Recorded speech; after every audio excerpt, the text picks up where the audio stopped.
Hello. Trixie, thank God sumagot ka, anak. Ayoko na ng ganito.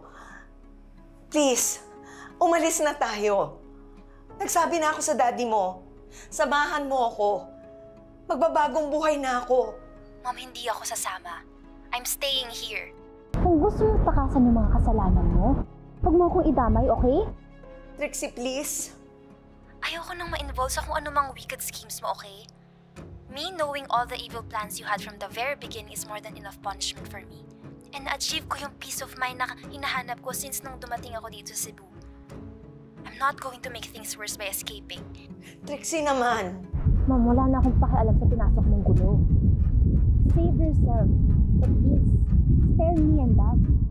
Huwag mo na kaming idamay. Kaya nga ako lumayo dyan para matahimik na ako eh. Wala akong pakialam sa mga pinaplano mo.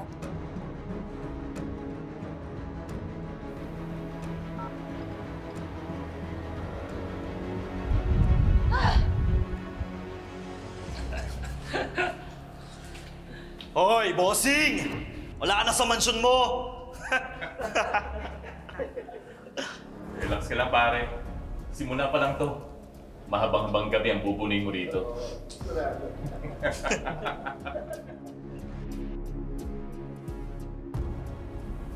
Boss! Boss, may emergency lang. May kailangan akong tawagan. Kailangan ko ng tulong. Hindi pwede dito yan! Okay. Boss! Hindi pwedeng ganito.